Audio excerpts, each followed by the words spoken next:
Bismillahirrahmanirrahim. Assalamualaikum warahmatullahi wabarakatuh. Waalaikumsalam warahmatullahi wabarakatuh. Bagaimana kabarnya Bapak Ibu semua? Alhamdulillah sehat. Alhamdulillah. Terima kasih sudah meluangkan waktunya untuk saya. Alhamdulillahirabbil alamin wa bihi nasta'in ala umuri dunya waddin wassalatu wassalamu ala asyrafil anbiya'i wal mursalin sayyidina wa maulana Muhammadin wa ala alihi wa sahbihi ajma'in. Yang terhormat kepada Bapak Kepala SMK Nurul Hikmah Bapak Ahmad Yusuf Afifur Rahman Skom IME, yang saya hormati Bapak Waka Kesiswaan Bapak Supriyanto SPDI, Ibu Waka Kurikulum Ibu Rinda Ruminasria, Ibu Kepala Jurusan Tata Busana Ibu Lia Hendriana, dan teman-teman semua baik guru maupun tenaga kependidikan di SMK Nurul Hikmah yang selalu saya sayangi. Pertama, marilah kita panjatkan puji syukur kehadirat Allah Subhanahu wa Ta'ala yang telah memberikan kita rahmat, taufik, hidayah serta inayahnya, sehingga pada kesempatan pagi hari ini kita dapat bersua kembali dalam kegiatan diseminasi dan penerapan budaya positif modul 1.4 calon guru penggerak angkatan 11 Kabupaten Jepara tahun 2024. Kedua kalinya salawat dan salam tak lupa kita haturkan kepada junjungan kita Nabi Agung Muhammad SAW. Ya, selalu kita nantikan syafaat beliau di yaumul qiyamah. Amin Allahumma amin. Oke, langsung saja Bapak Ibu. Kali ini saya mau mendesiminasikan materi yang sudah saya pelajari pada program pendidikan guru penggerak angkatan 11, yaitu tepatnya pada modul 1.4 tentang budaya positif. Nah, sebelum kita ke sana, saya ingin tanya terkait pemaknaan budaya positif. Jenengan kira-kira pernah mendengar apa tidak? Pernah. Budaya positif pernah nggih? Nggih. Kira-kira kalau jenengan mendengar kata budaya positif, apa yang terbesit di benak jenengan untuk pengertiannya? Maknanya apa sih budaya positif itu? Monggo, ada yang mau memberikan jawabannya? Bu Linda, monggo. Apa Bu? Budaya kan cenderung ke kebiasaan. Iya. Pasti kan berarti hal yang baik. Iya. Berarti kebiasaan yang baik. Iya. Oke. Kalau menurut Bu Linda adalah kebiasaan yang baik, karena makna budaya itu kebiasaan, positif itu sesuatu yang baik sehingga diartikan sebagai pembiasaan yang baik. Ada yang lain Pak Bu? Tidak. Ya, sebenarnya budaya positif itu memang pembiasaan yang baik, yang mana kalau kita tujuan dari segi pendidikan, kita sebagai seorang guru tentu menginginkan murid kita berakhlak dan berkarakter. Nah, untuk mendapatkan siswa atau murid yang berakhlak dan berkarakter, tentunya harus melalui pembiasaan yang baik. Nah, pembiasaan yang baik ini yang selalu kita lakukan, inilah yang akan nanti jadi budaya. Nah, budaya itulah yang namanya budaya positif. Sehingga tujuan adanya budaya positif adalah untuk mewujudkan peserta didik atau generasi yang mandiri dan bertanggung jawab, seperti itu. Nah, sekarang saya pindah ke slide selanjutnya. Nah, sebelum saya masuk ke materi yang lebih inti, sekarang coba boleh berpasangan hadap-hadapan sama teman. Kita senyum yuk selama 30 detik. Biar apa? Biar aura positif kita keluar. Biar apa yang akan kita lalui hari ini semua berjalan dengan positif. Boleh berhadap-hadapan. Senyum menghadap temannya. 30 detik ya. 30 detik itu sedikit saya hitungi loh. 30, 29. Senyum ya. Nanti dari senyum pasti akan ketawa-ketawa sendiri gitu. Monggo. Senyum, jangan lupa senyum. Bilala juga senyum. Tapi senyumnya sama Bulia aja dulu. Monggo. Sudah? Senyum sama tertawa beda. Tapi kalau kelamaan senyum melihat teman senyum sendiri, jadinya pasti tertawa. Itu pasti. Sudah ya? Sudah tercipta aura positifnya, Jen? Sekarang terima kasih. Yang selanjutnya adalah kita buat kesepakatan forum diseminasi dulu ya. Yang pertama menghargai siapapun, itu saya buat contoh pemantiknya. Yang kedua menjadi pendengar yang baik. Ada yang mau ditambahkan? Apa? Monggo. Latihan double kesepakatan sebelum jenengan terapkan ke anak-anak. Boleh makan minum. Oke, boleh makan apa? Ngapunten minumnya menurut piyambak nggih. Oke. Bisa. Boleh makan dan minum, siap. Boleh makan dan minum. Ada lagi? Tidak boleh bicara. Tidak boleh bicara, boleh ya. Apa Pak? Tidur. Kalau boleh bicara berarti apa? Kalimat positifnya. Aktif ya. Aktif dalam forum. Ampun duwe. Yang kelima apa? Ada usulan Pak? Kesepakatan kelas apa untuk forum hari ini? Bapak Bu Eka? Menghargai siapapun, menjadi pendengar yang baik, boleh makan dan minum, aktif dalam forum. Misalnya izin, ya, kalau mau ke belakang, izin jika ada keperluan, ada yang lain? Tidak video callan. Tidak video callan, berarti tidak bermain HP. Ngoten nggih. Ada yang lain? Sepertinya masih ada yang main HP. Sepertinya masih ada yang main HP. Kita kesepakatan kelasnya seperti ini, Pak. Tolong diindahkan dan dihargai. Sampai J cukup dulu, nanti kita tambahkan. Main laptop gak apa-apa, Pak. Cukup ya. Sampai kita sepakati. Jadi untuk kesepakatan kelas pada forum hari ini adalah yang pertama menghargai siapapun, yang kedua menjadi pendengar yang baik, yang ketiga boleh makan dan minum, yang keempat aktif dalam forum, yang kelima izin jika ada keperluan, dan yang keenam tidak bermain HP atau HP-nya di silent ya, biar tidak mengganggu. Sekarang saya besarkan. Yang selanjutnya ini Bapak Ibu, jadi materi yang akan saya paparkan hari ini terkait dengan budaya positif itu ada 6. Nah, sebagai seorang guru yang baik, maka harus mempunyai kemampuan dalam mewujudkan budaya positif. Budaya positif antara lain konsep yang pertama adalah tentang disiplin positif, yang kedua motivasi perilaku manusia, yang ketiga tentang keyakinan kelas, yang keempat kebutuhan dasar manusia, yang kelima posisi kontrol guru, dan yang keenam adalah segitiga restitusi. Nanti jangan bingung dulu, saya akan jelaskan satu persatu. Yang pertama tentang disiplin positif. Kalau tadi budaya positif itu pembiasaan yang baik, kalau disiplin positif menurut jenengan apa? Disiplin itu apa Pak Bu? Disiplin. Biasanya jenengan kalau nyuruh anak disiplin saja disiplin lah. Disiplin sendiri itu apa? Bertanggung jawab. Ada yang lain? Disiplin itu biasanya berkaitan dengan apa Pak Bu? Waktu. Oke. Berarti apa lagi? Berarti sesuai aturan, kira disiplin itu. Terus apa lagi? Sesuai dengan tata tertibnya, kan sama ya aturan sama tata tertib. Ada yang lain? Oke, kita lihat bahwa disiplin positif itu merupakan suatu cara penerapan disiplin yang mengajarkan anak untuk bertanggung jawab dan menumbuhkan kesadaran diri berdasarkan nilai-nilai kebajikan. Nilai-nilai kebajikan jenengan sampai ngertos dereng, apa itu nilai-nilai kebajikan? Kebajikan itu apa? Baik.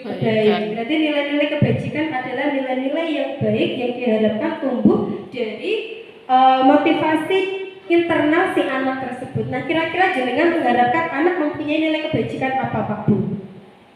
Berakhlak. Terus apa? Berkarakter. Ada yang lain? Ramah, kira baik hati, suka tolong menolong, menghargai, kira? Terus apa? Toleransi. Terus apa lagi? Mandiri dan lain sebagainya. Banyak. Tentu hal-hal yang positif itulah yang namanya nilai-nilai kebajikan. Nah, tujuan disiplin positif sendiri itu lebih ke arah diri yang dapat mengontrol dalam segala tindakan. Jadi intinya makna dari disiplin positif itu nanti masuknya kepada dirinya anak masing-masing. Enggak anak aja sih, ke kita dulu aja lah. Ke kita dulu. Jadi kita bisa mengontrol diri kita dengan segala tindakan. Itu tujuan dari disiplin positif. Yang kedua, membuat murid memahami dan menyadari motivasi internal, bukan karena paksaan, pujian atau hukuman. Memang layaknya harusnya kayak gitu. Jadi orang, ayo nih kamu terlambat, ngepel set, lagi kurun, kan nggak kayak gitu harusnya. Nah, itulah yang perlu kita budayakan di sekolah kita, agar anak dalam pembiasaannya tidak karena paksaan, pujian atau hukuman. Ini berat Pak Bu, jujur saya juga masih belajar. Tapi kalau kita tidak belajar dari sekarang, saya yakin hal ini tidak akan pernah tercipta ke anak. Jadi kita tidak akan bisa menciptakan kodrat anak yang setinggi-tingginya. Jadi anak jenengan anggap pasti akan ya wes memang layaknya tugas seorang siswa ya kayak gitu loh. Jadi kita tidak bisa melihat kebutuhan anak itu seperti apa, kemampuan anak bagaimana. Nah itu sebenarnya kita menginginkan anak seperti yang baik, yang berkarakter, yang pinter. Itu kita mulai dari diri kita dulu. Kita yang belajar memahami anak, baru anak bisa menjadi apa yang kita inginkan, seperti itu. Nah ini tadi kan jenengan sampai menyebutkan nilai-nilai kebajikannya seperti ramah, berkarakter, terus berakhlak dan lain sebagainya. Nah semua ini sebenarnya banyak Bu, teori nilai kebajikan itu banyak sekali. Cuma saya ambil profil pelajar Pancasila. Kenapa Bu kok diambilnya profil pelajar Pancasila? Sebab mau tidak mau kita saat ini berada di kurikulum merdeka. Penilaian kita yang diterapkan adalah tentang profil pelajar Pancasila. Jadi mau tidak mau jenengan memang harus familiar di sini. Ngoten. Bu, contohnya apa Bu? Kayak ramah misalnya. Lah emang masuk nih ini pada dimensi profil pelajar Pancasila kan nggak ada kata-kata ramah. Kira-kira masuk di dimensi mana Bu kalau ramah? Iya, bisa masuk di berakhlak mulia, beriman dan bertakwa kepada Tuhan dan berakhlak mulia. Misal, Bu, saya ingin anak-anak kalau belajar inovatif. Kan inovatif nggak ada pada dimensi PPP, profil pelajar Pancasila. Kira-kira masuknya pada dimensi apa?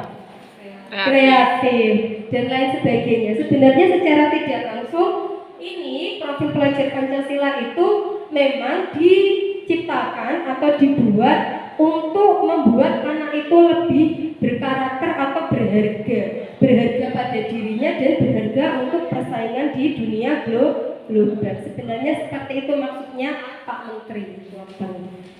Gitu. Yang selanjutnya adalah tentang motivasi perilaku manusia.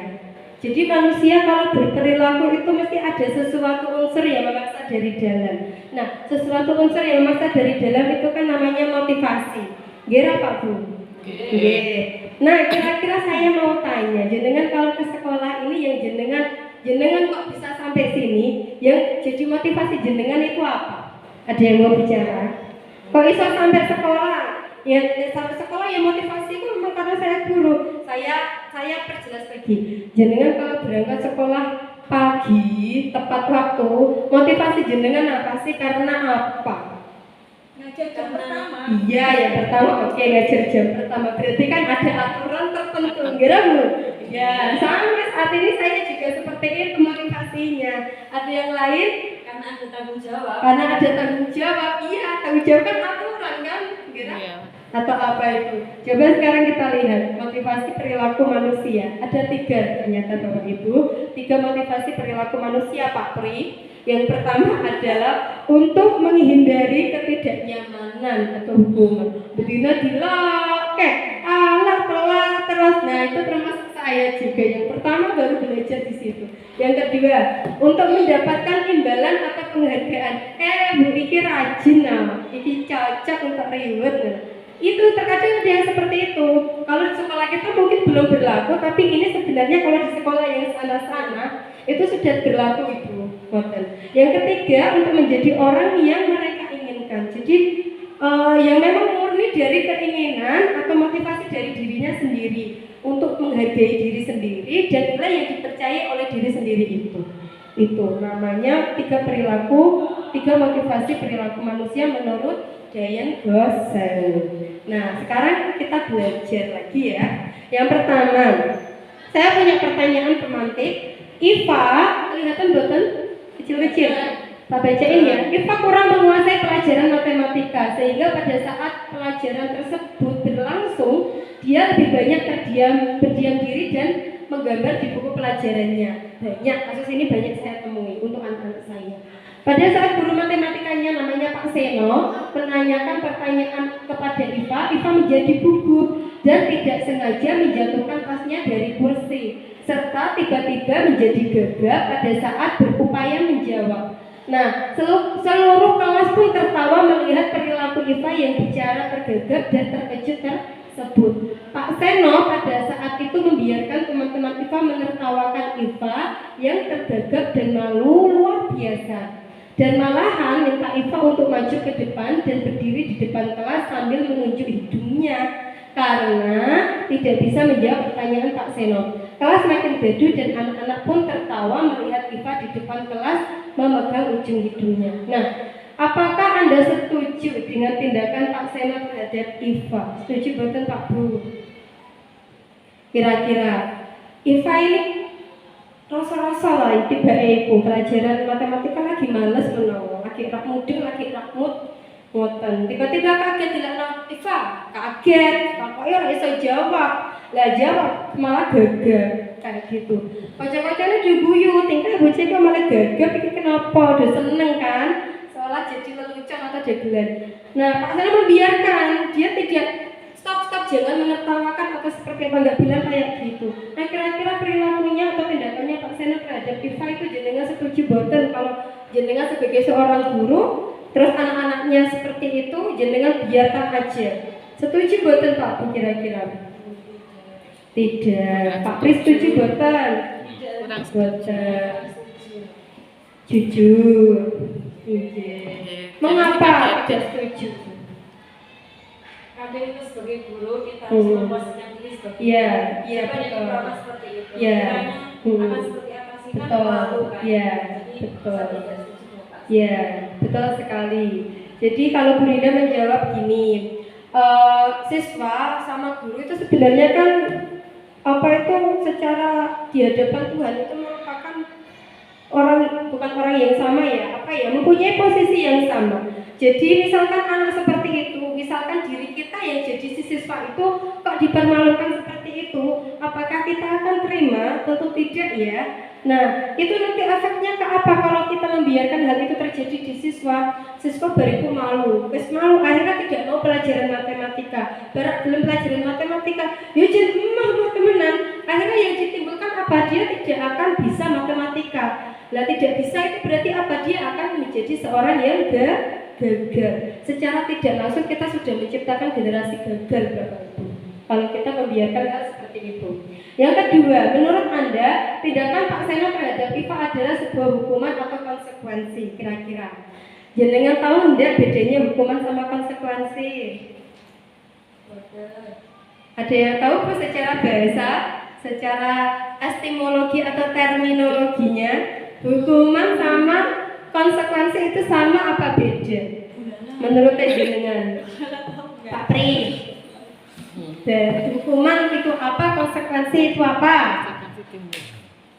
Hukuman Ya. adalah sanksi Ya. dari perbuatan yang dilakukannya. Ya, kalau konsekuensi Konsekuensi adalah ya tanggung jawab dari apa yang dilakukan. Ya.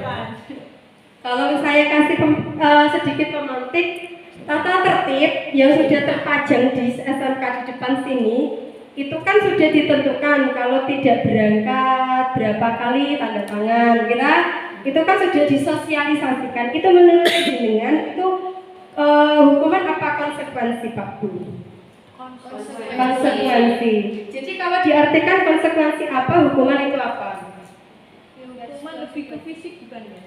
Bisa jadi hukuman itu kalau saya kembali ke konsekuensi dulu ya. Kalau konsekuensi itu sebenarnya antara si pihak yang mau dikasih sanksinya sama yang mau memberi sanksi itu udah tahu, udah ada kesepakatan, sudah saling mengetahui, itu namanya konsekuensi. Jadi misal kamu terlambat 15 menit, kamu nanti pulangnya 15 menit lebih akhir, ya kudunya terima karena memang udah peraturannya kayak gitu misalnya. Tapi kalau hukuman itu biasanya lebih otodidak sih, lebih ke personal. Jadi tidak ada aturannya, itu biasanya hukuman. Ya, misal bocah terlambat, iki tak apa ya bocah itu. Padahal sebenarnya kita punya konsekuensi tertulisnya.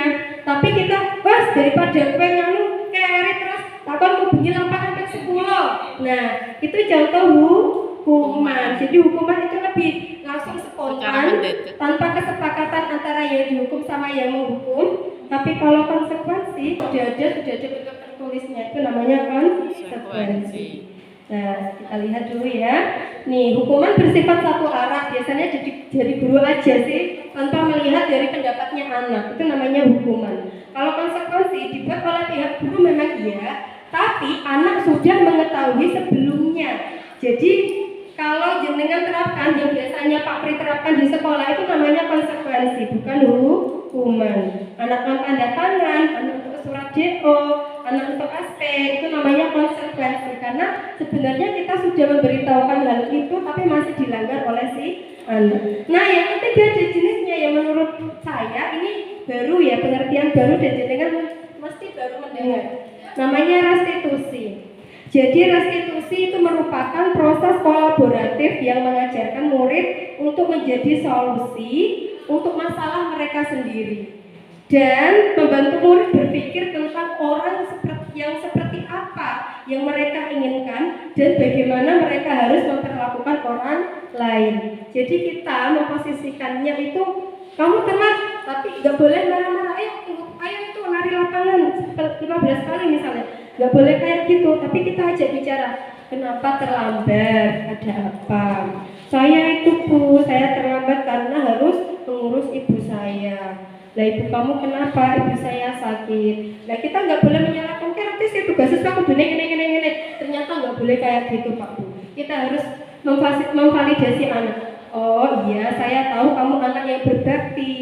Namun, ketika sudah waktu jam sekolah, berarti kamu terlambat, itu kira-kira perbuatan yang baik apa tidak? Kita memang harus bertanya dari hati ke hati. Jadi anak setelah itu ketika ditanya nggak lagi merasa takut, tapi dia mulai berpikir, oh iya, saya selain punya tanggung jawab sebagai anak yang berbakti, saya juga sebagai siswa loh. Dia akan mencari kesadarannya sendiri. Seperti itu. Jadi nanti solusinya seperti apa? Itu anak yang akan mencari solusinya sendiri. Dan kita mendukung, tinggal mengarahkan kemana baiknya. Kayak gitu. Itu namanya restitusi. Nah, kita masih belajar ya Bu untuk restitusi. Nah, yang selanjutnya adalah tentang keyakinan kelas. Sudah masuk yang ketiga ya, keyakinan kelas. Sekarang saya tanya, keyakinan kelas itu apa? Ada yang sudah mendengar? Keyakinan kelas. Apa Pak Pri mau disampaikan tentang keyakinan kelas itu? Keyakinan. Yakin. Mantap. Kalau yakin itu sumbernya dari mana? Hati. Percaya dari hati ya. Lebih ke diri apa loh? Kepercayaan di dalam hati itu namanya keyakinan. Oke, saya buka lagi. Nah, sekarang saya kasih pertanyaan pemantik lagi. Mengapa keyakinan kelas kok tidak peraturan kelas saja? Kalau peraturan kan sudah tahu Kira. Kenapa kok keyakinan kok enggak peraturan? Terus di sekolah juga kenapa kok peraturan sekolah kok bukan keyakinan sekolah? Jenengan kalau sholat itu karena diatur apa karena yakin? Yakin. Berarti kalau apapun dilakukan dari sebuah keyakinan hasilnya apa Pak Bu kira-kira? Insya Allah baik. Insya Allah baik dan itu benar-benar kita mantap melakukan itu, kita tahu, kita tanggung jawab. Kira tanpa ada tulisan itu kita akan mengingat sendiri. Kan nggak mungkin sih di rumah jenengan sholat lah sebelum disolatkan nggak ada tuh tulisan kayak gitu. Betul nonton sih Pak Zul. Nah iya, kenapa nggak ada tulisan itu Pak jenengan masih saja sholat? Ya karena jenengan yakin memang sebagai seorang muslim kewajibannya, kebutuhannya memang harus sholat. Nonton, kira? Nah sama. Nah kenapa kok keyakinan kelas? Kenapa kok tidak peraturan kelas? Sebab ini ada jawabannya. Sebab keyakinan itu jauh lebih mengena di hati setiap murid, dan bahkan murid akan lebih cenderung untuk bersemangat untuk menjalankan keyakinannya daripada peraturan yang tertulis, yang tentu dapat diterima dan dimengerti oleh mereka, karena mereka yang buat sendiri, mereka yang meluapkan sendiri itu keyakinan kelas. Tapi kalau peraturan biasanya itu udah dibuatkan. Jadi mereka itu mau tidak mau bukan ikut, memaksa mereka untuk mengikuti kita, itu sebenarnya kalau peraturan. Walaupun kita sampaikan ke mereka, walaupun kita benar-benar ajak ngomong dari hati ke hati, tapi itu tetap penerimaannya akan beda. Nah, untuk keyakinan kelas, peran serta murid benar-benar dilibatkan. Jadi kita membuat keyakinan kelas itu memang anak disuruh bicara. Apa sih yang kamu harapkan? Apa sih yang tidak kamu harapkan di dalam kelas ini? Apa sih yang harusnya dilakukan murid? Apa sih yang harusnya tidak? Jadi mereka yang jawab sendiri, mereka yang akan membuat kalimatnya sendiri. Kita tinggal mengarahkan, membuat kalimat yang dibuat mereka menjadi kalimat positif. Nah, jadilah itu yang namanya keyakinan kelas. Bu, kalau kesepakatan apa? Kok jenengan tadi buatnya kesepakatan? Nah, kalau kesepakatan itu berasal dari keyakinan kelas yang sudah disertai dengan konsekuensi, itu namanya kesepakatan. Misalnya nih, Bu, saya udah buat keyakinan kelas, terus ada salah satu mengatakan gini, harus mengerjakan tugas tepat waktu. Kalimatnya kan harus positif sih. Kalimat positif itu nggak boleh menggunakan kata tidak, jangan, dilarang, karena efeknya beda. Kalau misal dilarang terlambat, ya udah kita ambil aja datang tepat waktu, kayak gitu. Dilarang makan dan minum, misalnya kayak gitu, ya harus menghargai forum, mengikuti forum dengan sesuai aturannya. Kan dibuat kata-kata yang positif seperti itu bisa. Nah, sehingga kesepakatan nanti itulah yang akan dipatuhi oleh mereka sendiri, dipantau oleh mereka sendiri karena mereka yang buat, dan diberikan konsekuensi oleh mereka sendiri. Sebenarnya naik jalan Pak Bu, kita itu enak loh. Kira anak akan mandiri dan bertanggung jawab sendiri. Yang selanjutnya adalah bagaimana melakukan pembentukan keyakinan kelas atau sekolah.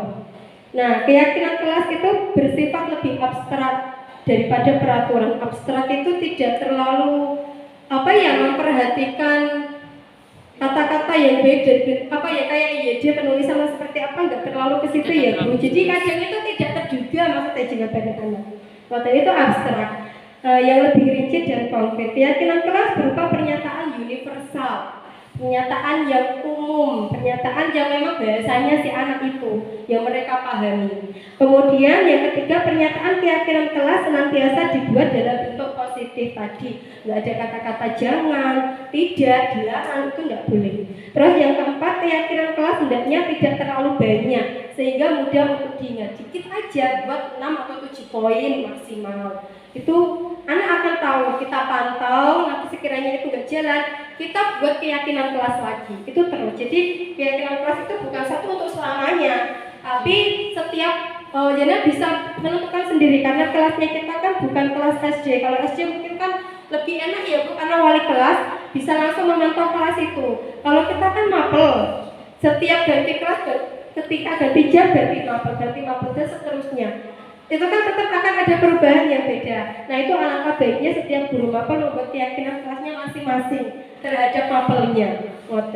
Jadi di si anak, walaupun saya kira kalau untuk tingkat SMP atau SMA mereka nggak akan bingung kayak anak SD kok. Mereka udah besar, nalar mereka udah lebih kritis. Jadi dikasih banyak peraturan kelas dari beberapa mapel, saya kira mereka masih kuat. Apalagi kalau keyakinan kelas kan sumbernya dari mereka. Saya yakin keyakinan kelas dari satu mapel dengan mapel yang lain itu mirip-mirip, kira. Jadi tetap bisa diingat. Yang kelima, keyakinan kelas sebaiknya sesuatu yang dapat diterapkan di lingkungan tersebut, berarti menyesuaikan kondisi. Yang keenam, semua warga kelas hendaknya ikut berkontribusi. Terus yang ketujuh, bersedia meninjau kembali keyakinan kelas dari waktu ke waktu.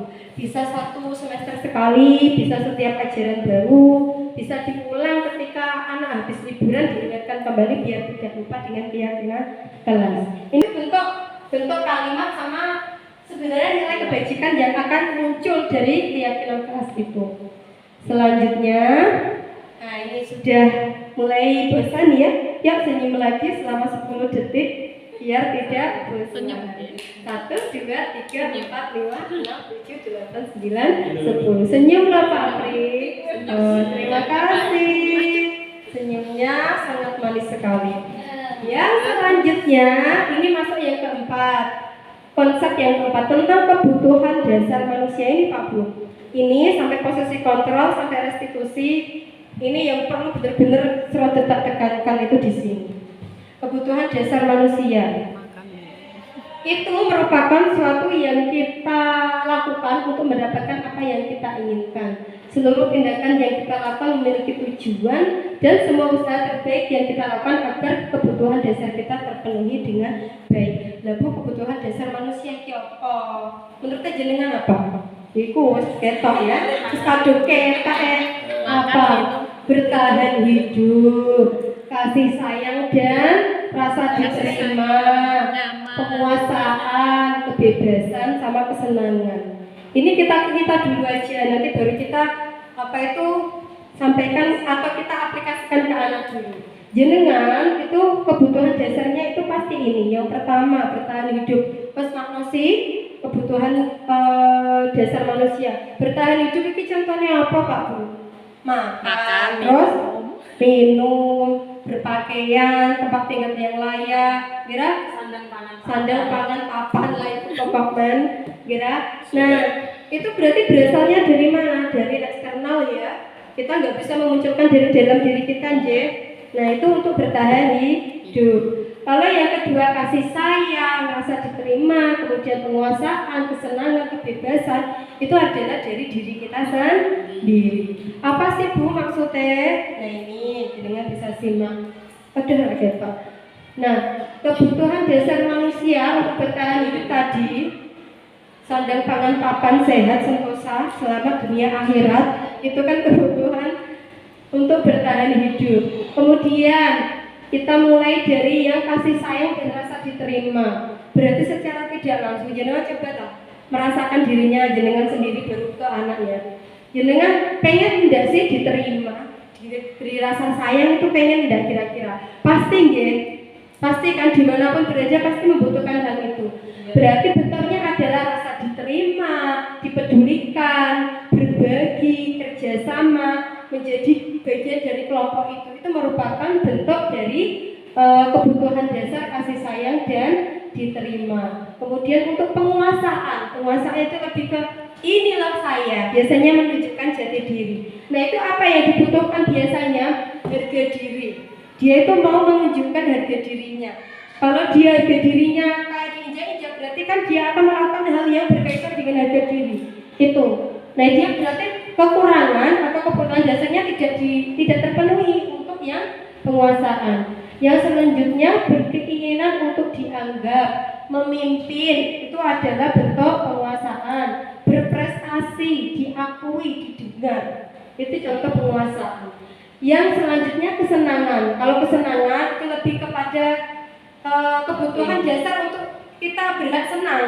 Contoh bermain, humor, antusias, tertawa, itu kesenangan. Terus iya, jago bareng, gibah bareng. Nah, itu termasuk ya Pak Bu. Kebebasan. Kalau kebebasan itu apa?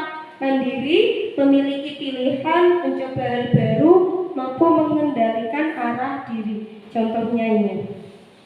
Nah, tahun ini Dimas berusia 17 tahun. Ia senang sekali ketika ayahnya mulai mengajarkan cara menyetir mobil. Setiap akhir pekan ia berlatih menyetir. Ia terlihat senang sekali berlatih sampai akhirnya ia bisa menyetir mobil dengan baik dan lancar. Ketika ibunya bertanya pada Dimas, apa yang membuat dia ingin bisa menyetir mobil? Ketika jawaban Dimas adalah seperti ini, kebutuhan apa yang ingin dipenuhi? Ini pertanyaannya Pak Bu. Jangan contoh bingung Rian. Menyetir mobil itu seru, kan tadi sih sudah dijelaskan narasinya. Terus ibunya Dimas tanya, terus jawabannya Dimas kayak gini. Menyetir mobil itu seru. Kira-kira itu yang terpenuhi dari diri Dimas itu apanya? Cinta kasih sayangnya, kesenangannya, kebebasannya, apa penguasaan?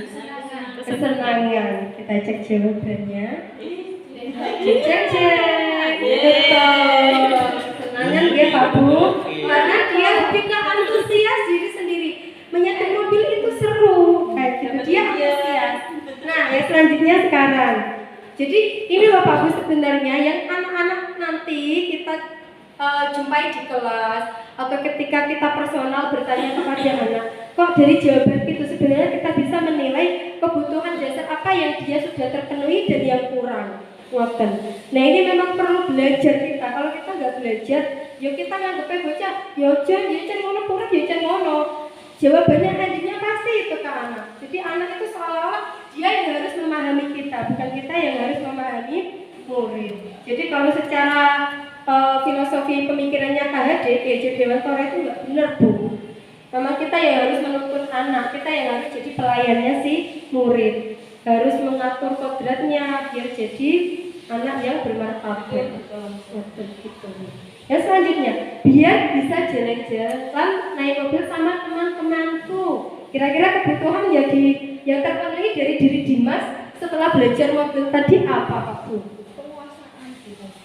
Biar bisa jalan-jalan naik mobil sama teman-temanku. Apa coba? Kebebasan. Kalau kesenangannya kan antusias diri kita kan. Kita cek ya. Antara cinta. Cinta dan kasih sayang. Jadi kalau cinta dan kasih sayang itu lebih kepada penerimaan. Biar bisa jalan-jalan sama teman-temanku. Nah aku iso numpak mobil, iki kancaku seneng gelem berteman sama aku. Biar teman-temanku itu mau sama saya. Itu merupakan cinta dan kasih sayang. Berarti dia terpenuhi kebutuhan dasarnya. Yang selanjutnya, aku merasa bangga dan keren. Nah, ini lah kira-kira lebih ke diri kita agar terlihat wow terkait dengan diri itu penguasaan Bapak Ibu. Loh aku ranking 1 Pak Bu, aku bisa kan, aku hebat kan. Berarti dia penguasaannya terpenuhi. Kebutuhan akan penguasaannya terpenuhi. Betul sekali. Yang selanjutnya adalah, masih ada ya. Aku senang bisa pergi ke tempat-tempat yang aku suka. Aku senang. Iya, bebas. Yang aku bisa kemana-mana. Bebas. Itu berarti dia terpenuhi untuk kebutuhan kebebasannya. Seperti itu Pak Bu. Jadi kita secara tidak langsung dari jawaban anak akan tahu, Caike ternyata sudah terpenuhi ya kebutuhan dasarnya. Jawabannya kok ini, berarti dia tidak terpenuhi untuk kesenangannya, penguasaannya atau apanya. Oke. Ini perlu apa tidak? Tidak usah ya kelamaan. Kita langsung. Oke. Lanjut ya. Yang selanjutnya adalah 5 posisi kontrol restitusi atau 5 posisi kontrol guru. Nah ini kaitannya sama diri kita Pak Bu. Oke, tolong disimak Ji. Ternyata secara menurut teori sebagai seorang pendidik atau guru itu mempunyai 5 posisi kontrol. Yang pertama sebagai penghukum, yang kedua sebagai pembuat merasa bersalah, yang ketiga sebagai teman, yang keempat pemantau, dan yang kelima adalah manajer. Nah, kapan sih kita berperan atau mendapatkan posisi kontrol sebagai seorang penghukum? Nah, ini Pak Bu, seorang penghukum bisa menggunakan hukuman fisik maupun verbal. Jadi biasanya bagi melayu kan fisiknya anak. Kowe kalau selingan telat selingan. Nah, itu berarti kan kata-kata verbal ya. Itu biasanya seorang penghukum akan melontarkan atau melakukan hukuman fisik maupun verbalnya. Kemudian orang yang menjalankan posisi penghukum senantiasa mengatakan bahwa sekolah memerlukan sistem atau alat yang dapat lebih menekan murid-murid mereka lebih dalam lagi. Coba sekarang dirasakan posisi jenengan sekarang pada posisi penghukum apa tidak? Kalau saya, iya dulu. Sekarang saya mau mengurangi itu. Benar saya rasakan sekali Pak. Kalau disuruh bilang jujur, ternyata saya itu banyak berperan sebagai seorang penghukum. Gitu. Nah biasanya guru yang menerapkan posisi penghukum akan berkata, patuhi aturan saya atau awas ngancem, biasanya ngoten. Terus kamu selalu saja salah. Terus yang selanjutnya, selalu, pasti selalu yang terakhir selesai. Biasanya kata-katanya itu lebih menggebu-gebu itu sebagai, kalau dia posisinya sebagai seorang penghukum. Terus terlambat lagi, pasti terlambat lagi, selalu datang terlambat. Kapan bisa datang tepat waktu? Gerah jenengan kabotan. Kalau saya ya jujur, Apri setuju? Saya begitu. Nah, itu saya. Sama. Nah, ada suaranya biasanya benar sih. Saya kan biasanya kayak gitu ya Bu. Nada suara tinggi, bahasa tubuh, mata melotot, suka menunjuk-nunjuk menghardik.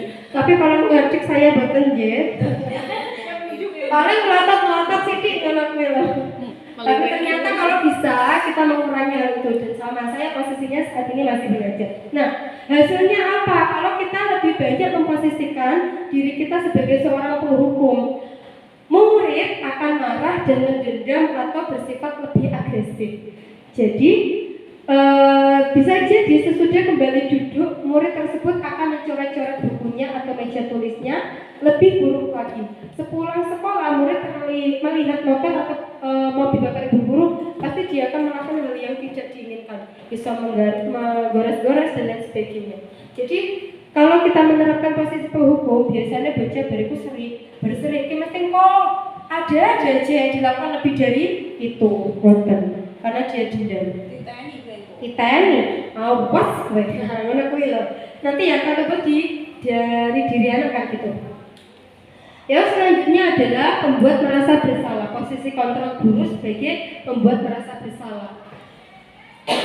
Pada posisi ini biasanya guru akan bersuara lebih lembut, memelas ya. Pembuat rasa bersalah akan menggunakan keheningan dan membuat orang lain merasa tidak nyaman, bersalah, rendah diri. Nah, biasanya kata-kata yang akan diucapkan adalah, ibu sangat kecewa sekali dengan kamu. Terus, berapa kali bapak harus memberitahu kamu ya? Gimana coba kalau orang tua kamu tahu kamu berbuat begini? Biasanya lebih halus, lebih memelas. Seolah-olah itu kita memposisikan salah. Sebenarnya kita menyalahkan anak, gitu. Ciri-cirinya apa? Nada suaranya halus, sedih, memelas. Bahasa tubuhnya kan nggak mungkin sih ngomong-ngomong ngajak-ngajak, kan mungkin tabu. Anak kan mesti dideketi. Ngono tado, dokter rasake no. Nah, biasanya kan lebih halus, lebih mendekat ke anak, merapat kepada anak dan lesu, pura-pura lesu. Itu posisi kontrol diri sebagai pembuat merasa bersalah. Hasilnya apa? Hasilnya akan menjadikan orang itu menjadi gagal dan tidak sanggup membahagiakan orang lain. Ternyata aku ana harganya di mata guru saya. Ternyata aku tidak berguna untuk orang tua saya. Itu yang akan tumbuh dari diri anak. Nah, kalau itu tumbuh terus lama-kelamaan, yang akan tertanam rapat di dalam, kemudian dengan menahan perasaan, murid tertekan seperti inilah, tiba-tiba nanti suatu saat dia akan meluapkan itu dengan menjadi-jadi. Pokoknya akan diluapkan ketika ada sesuatu momen yang memang pas untuk diluapkan kayak gitu. Jadi itu biasanya efek jauh tidak bagus. Nah, endingnya apa? Dia bisa menyakiti diri sendiri dan orang lain karena banyak perasaan ya Pak Bu. Bisa kok, wah aku rame gunane, aku tak cukup besok bunuh diri. Nah, ngono kuwi lho, bisa jadi kayak gitu. Banyak ada enggak Pak Bu kayak gitu murid yang di kasus di sekolah sana-sana itu ada kasus bunuh diri seperti apa? Tapi sebenarnya faktornya enggak dari Bapak Ibu guru saja sih. Mungkin saja dia punya faktor di rumah memang, terus dia dendam, dia tahan, pada akhirnya dia tidak kuat, dia melakukan hal yang tidak diinginkan. Akhirnya apa? Merugikan diri sendiri dan orang lain. Posisi kontrol selanjutnya adalah guru pada posisi ini tidak akan menyakiti murid. Jingene konco kan kayak antara saya sama Bu Lala, saya sama Bu Lia, saya sama Pak Pri, saya sama Bu Eka, sama Bu Indra, kira sebagai teman. Nah, guru biasanya akan menggunakan kata-kata apa? Ayo bantulah demi Bapak ya, biasanya kayak gitu. Terus, ayo tidak, bantuan Bapak yang kemarin. Ayo jalan pernah, dan ini apa wis tak kayak biji api, masa saya gak gelap. Nah, biasanya ngono. Nah, itu sebagai teman. Kata-kata yang dilakukan. Nah, kalau posisi saya saat ini karena sering dihukum, saya sekarang lebih agak tak ajukan dikit jadi seorang teman untuk anak-anak saya, untuk murid-murid gitu. Ya sudah, kali ini tidak apa-apa. Nanti ibu bantu ya. Nah, gitu itu biasanya. Ciri-cirinya apa? Nada suaranya ramah, akrab, dan bercanda. Bahasa tubuhnya merapat, mata senyum jenaka. Itulah hasilnya apa? Murid senang, akrab. Tapi biasanya kayak minat terus, biasanya akan ketergantungan Pak Bu. Nah ada masalah terus kita nggak mau bantu, biasanya dia akan dendam sama. Semua ada sebab-sebabnya, ada dampak dan akibatnya masing-masing. Betul. Tapi tidak apa-apa, ini sesekali dilakukan tidak apa-apa. Jadi Bu, apakah menjadi posisi kontrol guru harus selalu teman-teman terus? Enggak. Kita bisa fleksibel, ada kalanya jadi penghukum, ada kalanya jadi teman, ada kalanya menjadi pembuat merasa bersalah. Ya selanjutnya apa? Pemantau. Dan pemantau ini posisinya Pak Pri banget. Kok iso? Nah ini pemantau itu berarti kan mengawasi, ya. Pada saat kita mengawasi, kita bertanggung jawab atas perilaku orang-orang yang kita awasi. Posisi pemantau biasanya berdasarkan pada peraturan dan konsekuensi. Itu memang tugasnya Pak Pri, itu pemantau sebagai Wakasiswanya ya Pak Pri. Nah itu. Nah ini biasanya apa yang dikatakan guru kepada muridnya? Ayo peraturannya apa? Terus apa yang telah kamu lakukan? Sanksi atau konsekuensinya apa? Itu biasanya ya disampaikan. Ciri-cirinya nada suaranya datar, jadi enggak memelas, enggak halus, enggak marah-marah, ya biasa aja. Karena dia berdasarkan aturannya makan gitu. Bahasa tubuhnya biasa formal karena dia seorang pengajar. Monggo Bu Anis terganggu, bisa duduk. Tidak apa-apa. Dia duduk di sebelah sana bisa. Hasilnya apa? Murid memahami konsekuensi yang harus dijalankan karena telah melanggar salah satu pelanggaran sekolah. Ya memang kudu legowo, konsekuensinya itu. Jadi murid yang salah ya kudu melakukan konsekuensinya. Itu guru tetap harus memantau murid pada saat mengerjakan tugas di jam istirahat karena murid tidak bisa tinggal. Intinya ini lebih baik daripada posisi teman terus penghukum sama pembuat merasa bersalah. Tapi yang langkah lebih baiknya yang ini Pak Bu, posisi kontrol guru itu yang perlu kita pelajari dari sekarang adalah sebagai seorang manajer. Apa itu? Posisi manajer itu adalah posisi di mana berbuat sesuatu bersama dengan murid, mempersilahkan murid mempertanggungjawabkan perilakunya, mendukung murid agar dapat menemukan solusi atas permasalahannya sendiri. Di sini penekanan bukan ada kemampuan membuat konsekuensi, namun dapat berkolaborasi dengan murid bagaimana memperbaiki kesalahan yang ada. Jadi sebenarnya posisi manajer itu kita kalau sudah bisa menerapkan restitusi, maka posisi kita udah berperan sebagai posisi kontrol manajer. Nah biasanya kata-katanya apa? Apa yang kita yakini kita kembalikan. Anak itu ketika membuat kesalahan kita kembalikan kepada keyakinan kelasnya. Makanya ketika dalam tahapan restitusi, kenapa harus membuat keyakinan kelas? Karena penting. Keyakinan kelas kita buat dulu dari diri mereka, dari pendapat mereka, kita buat kalimat positifnya, kita tempelkan di kelas mereka. Kalau sudah ketika ada kesalahan atau apa, yuk belajar menjadi posisi manajer. Kamu tahu tidak keyakinan kelas kamu apa gitu. Terus apakah yang kamu yakini? Kata-kata selanjutnya itu. Yang ketiga, jika kamu meyakininya, apakah kamu bersedia memperbaikinya? Jadi kita gak memberikan solusi, kita menanyai mereka. Nek koyo ngono, kamu sudah yakin seperti ini, kira-kira apa yang akan kamu lakukan? Misalnya misal, Nang, kamu terlambat. Oke, saya tidak akan menyalahkan kamu. Semua orang bisa membuat kesalahan. Namun, apakah kamu tahu keyakinan kelas kalau terlambat itu hal yang baik apa tidak? Tidak, Bu. Berarti kalau tidak baik, apa yang akan kamu lakukan dari kesalahan kamu? Kayak gitu kata-katanya. Oh, berarti besok saya akan berangkat lebih pagi, Bu. Jadi biarkan anak yang mengalir mencari solusinya sendiri. Itu ya Pak Bu. Terus yang selanjutnya, apa rencana kamu untuk memperbaiki semua sama? Kayak gitu intinya. Kata-katanya sebagai seorang manajer kayak gitu. Ciri-cirinya apa? Nada suaranya tulus, bahasa tubuh tidak kaku dan mendekat ke murid. Ya jelas mendekat karena kita belajarnya harus personal dari anak ke anak. Ngoten. Nggih. Hasilnya apa? Fokusnya ada pada murid. Jadi yang jadi posisinya anak bukan kita. Kita itu hanya meluruskan aja. Memvalidasi ini, Yora, ini benar, ini salah, kayak gitu aja.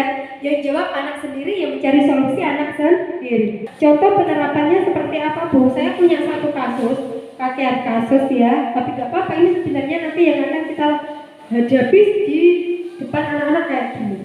Ada kasus murid tidak mengerjakan tugas yang dikerjakan guru. Nek posisinya jenengan sebagai penghukum, maka ayo maju, ngadep ngarep, sikile diangkat siji. Ngoten. Nanti tambatan. Terus yang kedua, pembuat merasa bersalah. Dia akan berkata, berapa kali ibu harus mengingatkan kamu, nak? Kamu senang ya ibu terus-terusan bertindak seperti ini. Apakah kamu tidak kasihan dengan orang tuamu kalau ia mengetahui kamu yang baik-baik, kamu rak tenanan? Nah itu sebenarnya menciptakan identitas gagal untuk anak, Pak Bu. Wah, ternyata masih salah ya. Seolah itu bagus.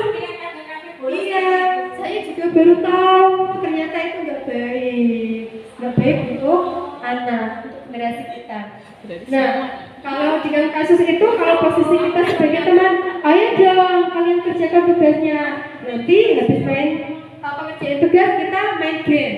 Biasanya nonton, ayo garap, biasanya saya gitu. Garap, nanti biar istirahatnya lebih cepat. Nah, ada sesuatu yang kita sampaikan. Ternyata itu tidak langsung kita sudah memposisikan diri kita sebagai teman.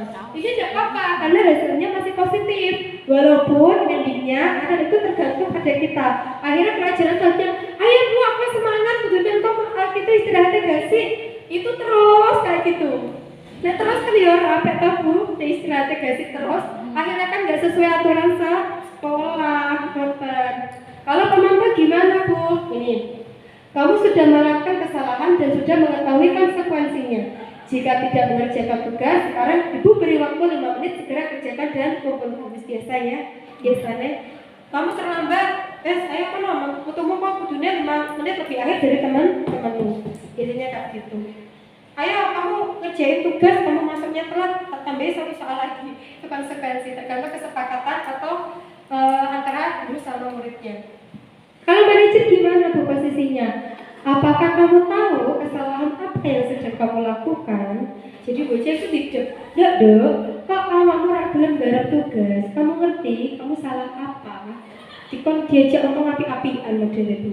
Terus, nah, tahu Bu, saya tidak mengerjakan tugas. Nah, berarti kalau tidak mengerjakan tugas, keyakinan kelas apa yang kamu langgar?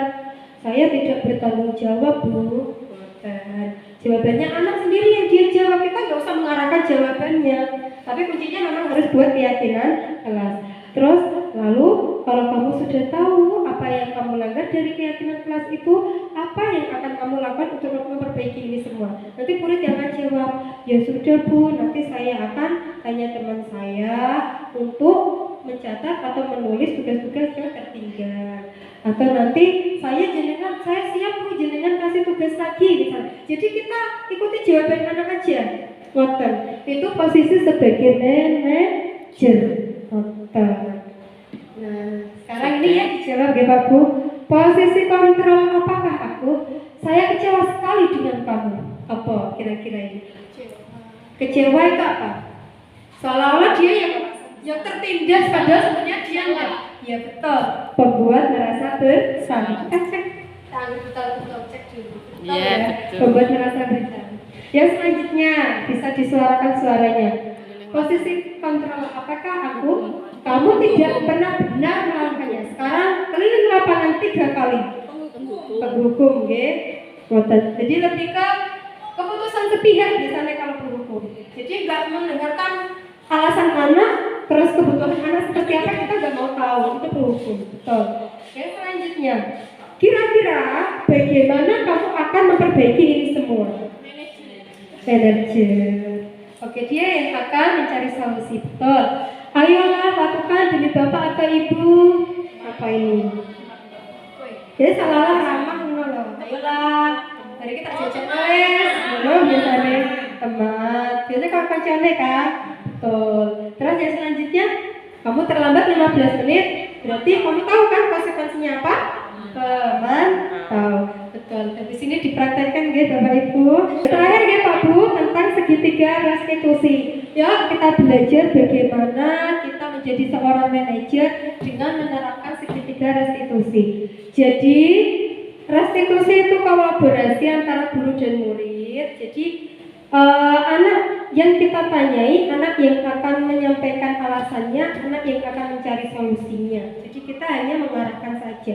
Itu namanya restitusi. Nah, untuk segitiga restitusi, langkah pertama adalah menstabilkan identitas, kemudian validasi tindakan yang salah ini, dan yang terakhir adalah menanyakan keyakinan kelas. Kembalinya kepada keyakinan kelas. Pokoknya bagi ya dalam keyakinan kelas masing-masing. Nah, untuk menstabilkan identitas biasanya yang diucapkan atau yang perlu disampaikan atau ditekankan ke anak itu adalah setiap orang pasti kok pernah melakukan kesalahan. Dan apa anak itu nggak merasa aku salah, berarti aku nganu dihukum, sedih kan? Nah, anak ini loh netral suasana hatinya biar nggak takut, biar nggak merasa kecewa, biar nggak merasa bersalah. Itu kita stabilkan. Nah, apa yang kita ucapkan? Gak apa-apa, setiap orang pasti pernah kok melakukan hal itu. Melakukan hal salah itu setiap orang pasti pernah, kan manusia. Sifatnya dosa dan salah, ya. Terus menus-menus agak dosa, ya manusia. Terus kamu bukan satu-satunya kok yang pernah melakukan ini. Jadi kita stabilkan perasaan si anak dulu. Nah, kalau udah stabil, yo jadi jarke, gak benar dari kubu. Nah, kita validasi tindakan yang salah. Biasanya yang ditanyakan adalah, ya kamu tentu punya alasan sih, kenapa kok kamu melakukan hal ini? Dia akan jawab. Tapi ketika dia jawabannya memang sekiranya salah, ya jangan kita benarkan, nggak apa-apa itu salah, itu memang harus gitu, nggak boleh kayak gitu. Kita, ya oke, kalau kalian mesti melakukan hal itu punya alasan, tapi kan kalian tahu hal itu benar atau salah kan? Nanti anaknya jawab, iya Bu itu ternyata salah. Jadi itu ya validasi tindakan mereka itu tidak benar sebenarnya, tapi disetabilkan dulu, baru divalidasi tindakannya. Terus ada cara yang lebih efektif untuk mendapatkan apa yang kamu butuhkan. Jadi kan kita nggak menyalahkan anak. Jadi kayak kamu ini nggak apa-apa, tapi kan ada yang lebih baik lagi sih. Nggak harus dengan tidak berangkat, tidak harus dengan terlambat, tidak harus dengan tidak mengerjakan tugas. Ada kan yang lain yang lebih bagus selain itu. Nah itu namanya validasi tindakan yang salah. Biasanya kata-katanya kayak gitu. Terus menanyakan keyakinan. Nah ini yang diutarakan biasanya keyakinan kelas kita apa? Jadi akan tahu misal tadi tidak mengerjakan tugas, iya Bu, ternyata kita harus tepat waktu atau bertanggung jawab terhadap tugas kita. Betul kan? Dia akan kembalikan kepada keyakinannya. Oh iya, kan aku kudunya tanggung jawab dengan PR. Oh iya, sebagai seorang siswa kan seperti ini Terus kamu ingin menjadi seperti apa? Terus apa yang kamu lakukan untuk memperbaiki ini semua? Nah, itu pada menanyakan keyakinan. Nih ya Pak Bu, saya perjelas lagi kata-katanya. Berbuat salah itu tidak apa-apa, tidak ada manusia yang sempurna. Saya juga pernah melakukan kesalahan seperti itu. Kita bisa menyelesaikan ini. Ini yang biasanya diucapkan pada saat posisi atau tahap menstabilkan identitas. Bapak atau Ibu tidak mencari siapa yang salah, tapi Bapak Ibu ingin mencari solusi dari permasalahan ini. Jadi ojo damel perasaan anak itu semakin karuan. Wes pedih, seneng oleh tukang kayak kayak tadi gitu. Ternyata nggak boleh Pak Bu. Apakah kamu sedang menjadi teman yang baik bagi dirimu sendiri? Nah itu biasanya yang diucapkan. Nah tambah lagi kata-katanya benar referensi apa yang perlu jenengan lakukan ya. Validasi tindakan yang salah. Baru main stabilkan, divalidasi. Padahal kamu bisa loh melakukan yang lebih buruk dari ini ya. Iya Bu, kan? Kamu dijawab, iya Bu kan ya. Isin-isin dia, oh iya, aku mau salah. Berarti guru kita secara tidak langsung ini, pasti cara ibaratnya nyindir, kan? Kamu pasti punya alasan mengapa melakukan itu. Kamu patut bangga pada dirimu sendiri karena kamu telah melindungi sesuatu yang penting buatmu. Misal, baca tukaran kan elak ya Pak Jane, kira. Tapi yang dia nonjol, pasti kan dia ada alasan. Ini kamu patut bangga. Jadi kita ketika memvalidasi hal itu, nggak apa-apa kita puji dulu, nggak apa-apa. Kamu patut bangga pada dirimu sendiri karena kamu telah melindungi sesuatu yang penting buatmu. Tapi baru ditakai, namun apakah dengan menonjol itu bisa menyelesaikan masalah? Namun apakah dengan menonjol itu merupakan perbuatan yang baik bagi siswa? Nah nanti anak akan mulai berubah pola pikirnya. Oh iya, salah ya jebule, kan orang harus kayak ngono. Jadi kita menunjukkan itu salah, tapi tidak kamu salah, langsung to the point kayak gitu. Tapi dengan pertanyaan yang anak nanti akan jawab, tapi tujuannya sama, perbuatan kamu tidak benar, kayak gitu loh. Kamu boleh mempertahankan sikap itu, tapi kamu harus menambahkan dengan sikap baru. Misal, kamu boleh kalau misal gak garap, tapi kan kudu nek misal garap tugasnya Bu iki, kamu kudu di alasan karena apa? Aku senang pelajaran yang lain dan aku bisa berprestasi di sini loh. Jadi itu gak apa-apa. Itu nanti masuk di pembelajaran berdiferensiasi Pak Bu. Tapi saya juga belum belajar, makanya saya belum menyampaikan hal itu. Oke Pak Bu, yang ketiga adalah menanyakan keyakinan. Jadi kembali kepada keyakinan kelas. Apa yang kita percaya sebagai kelas atau keluarga? Apa nilai-nilai umum yang kita telah sepakati? Apa bayangan kita tentang kelas yang ideal? Apa kamu mau jadi orang yang seperti apa? Nah itu. Jadi nanti pada proses pembuatan keyakinan kelas, jadikan mulai dari apa yang kamu inginkan di kelas ini sama apa yang tidak kamu inginkan. Biarkan anak bereksplorasi, nulis di papan, akan jadikan sediakan sticky note, tidak apa-apa Pak Bu. Kayak gitu. Nanti kalau anak sudah kita pilih yang pasti ada yang mirip-mirip kok, ada yang mirip-mirip, kita kelompokkan yang mirip, kita bersama dengan anak-anak buat satu kalimat. Kalau nanti jatuhnya masih kalimat negatif, kita ubah menjadi kalimat positif. Kalau sudah itu, nanti arahkan kepada kebajikan. Misal, tidak boleh datang ke sekolah tepat waktu. Jadi kan sampaikan juga, berarti kalau kamu sudah menyepakati datang ke sekolah tepat waktu, berarti hal yang terbaik yang nanti akan tumbuh dalam diri kamu adalah nanti kamu akan jadi anak yang bertanggung jawab, yang disiplin, kayak gitu. Jadi itu namanya nilai kebajikan yang jenengan harapkan. Itu disampaikan. Kalau sudah, jenengan nanti minta anak untuk membuat dalam poster atau apa, atau dalam catatan buku mereka sendiri, karena ini per masing-masing mapel, maka jenengan bisa suruh nulis anak-anak di buku mapelnya masing-masing. Jadi setiap pelajaran jenengan misal ada hal kurang garap tugas baca, coba kalian ingat tidak keyakinan kelas kalian apa, dibuka dulu di bagian depan keyakinan kalian kelas kalian untuk mapel bahasa Jawa apa misalnya. Ngoten ya, bisa disiasati seperti itu. Nah, sebenarnya ini adalah praktek restitusi yang dilakukan oleh Pak Joko, Pak Bu. Percakapannya kurang lebih seperti ini.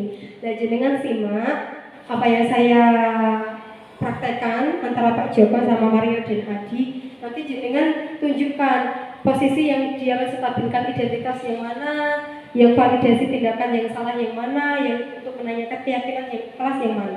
Itu ya. Nah itu, Pak Joko. Maria, Adi, Bapak tadi dengar laporan dari guru BK di kantin. Sepertinya kalian dalam masalah ya. Ada yang bisa Bapak bantu? Ada apa ya? Apa yang terjadi? Terus Maria sama Adi jawab, iya Pak, tadi pada saat istirahat pagi, kami main lempar-lemparan makanan di kantin. Tapi tidak sengaja, malah kelempar kena wajah Bu Dina, kepala sekolah, ketika beliau sedang berjalan. Terus Pak Joko bilang, kalian main lempar-lemparan makanan di kantin kena wajah Ibu Dina ketika beliau sedang lewat. Ditanyain kembali, pastikan lagi. Terus Pak Joko, Maria sama Adi jawab, iya Di, ada informasi yang kamu mau tambahkan? Jadi alasannya mereka biar yang gali sendiri Pak Bu. Jadi tidak usah kita yang kamu gini.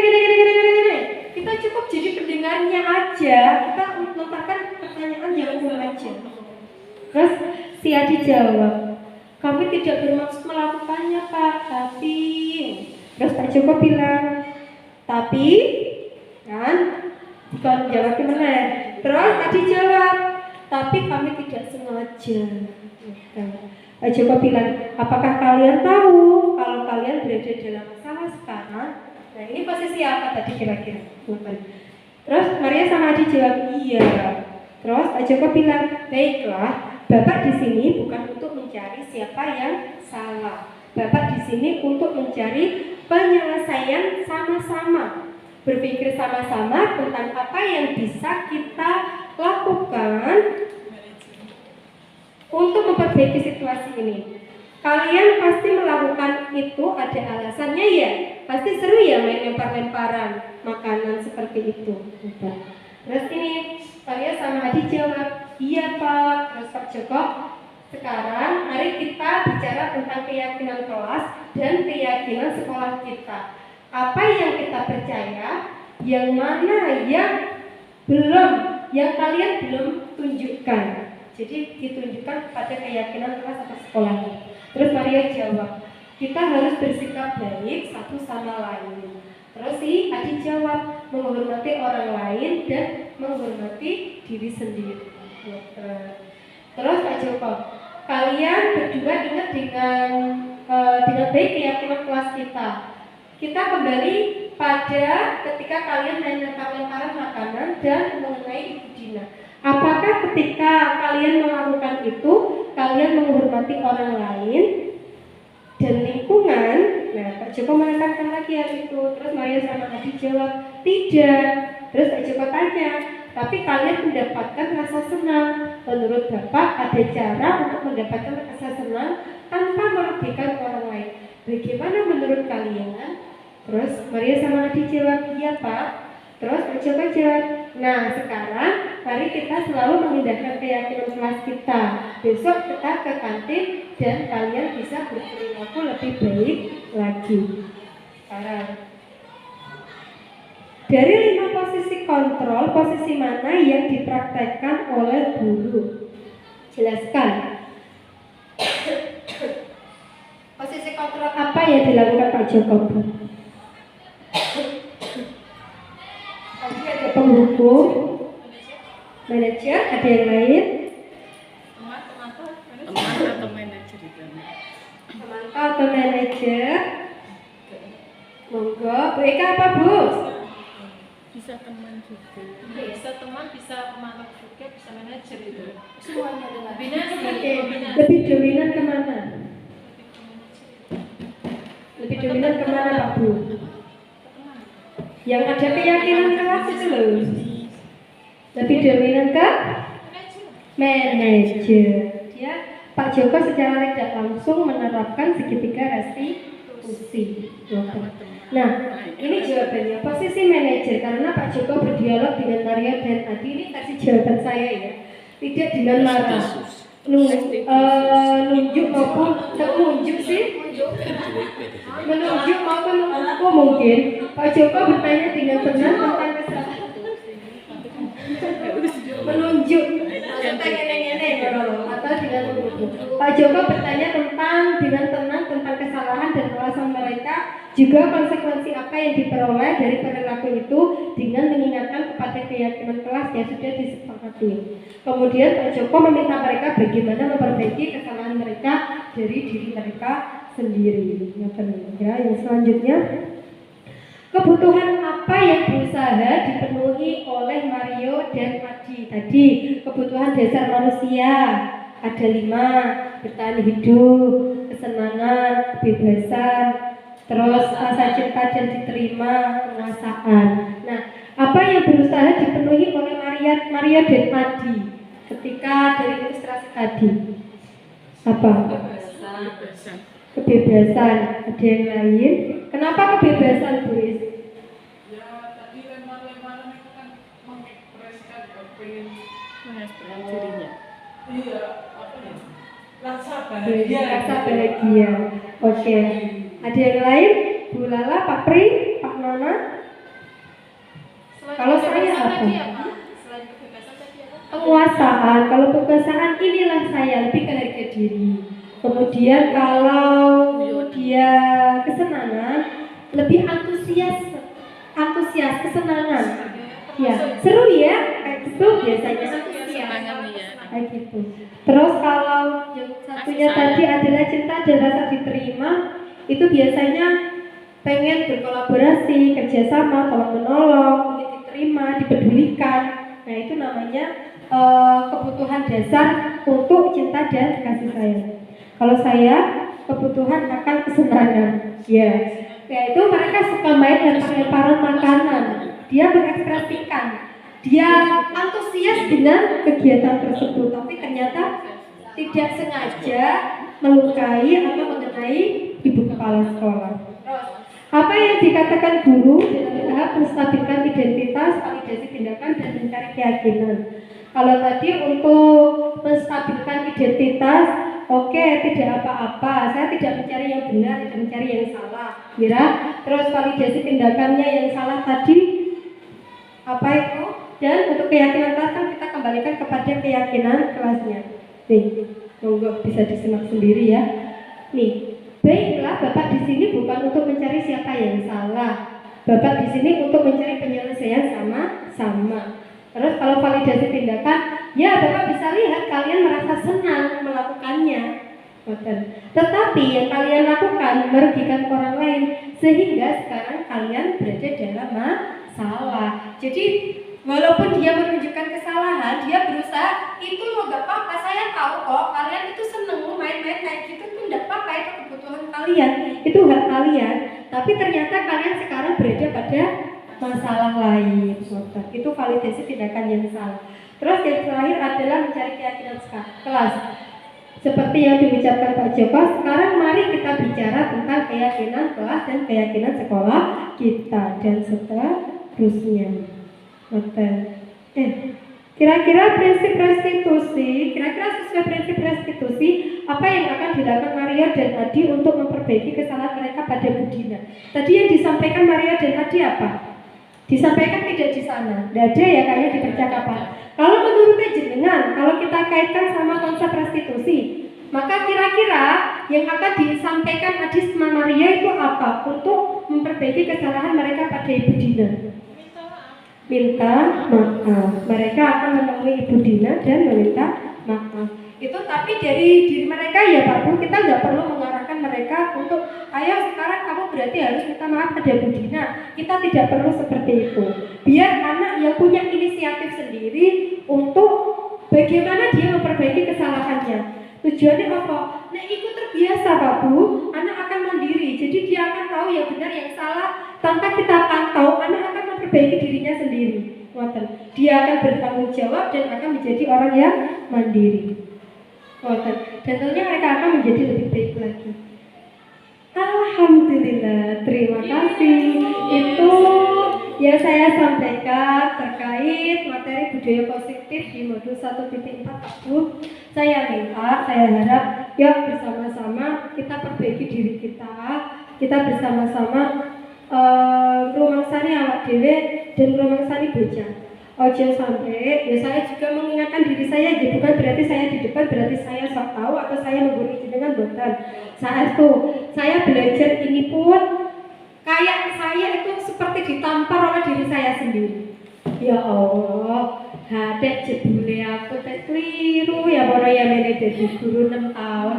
Tek jebule orang bener ya. Kayak gitu. Saya seperti ditampar oleh diri saya sendiri. Iya cara. Tidak kelihatan Pak, tapi sakit. Tapi terasa. Seperti itu. Monggo ada yang mau ditambahkan, ditanyakan? Boten? Sudah. Kalau boten, cukup sekian dari saya. Bisa kita beri applause untuk diri kita semua. Terima kasih. Alhamdulillah sudah di penghujung acara. Semoga jenengan tidak bosan, jenengan bisa mengambil sedikit bahkan banyak apa yang saya sampaikan. Walaupun Bapak Ibu saya sendiri pun belum bisa menerapkan, tolong jenengan ya juga sama-sama mengingatkan, sama-sama yuk kita bersama-sama lebih baik lagi lah Dokter. Oke, billahi taufiq wal hidayah, semoga bermanfaat. Saya akhiri, wassalamualaikum warahmatullahi wabarakatuh. Waalaikumsalam warahmatullahi wabarakatuh. Oke, bersemangat. Aku kayak biasa nih. Saya bilang SMKN ya. Kalian bilang bisa, yes. Gak penggerak? SMK NH bisa, yes. Terima kasih.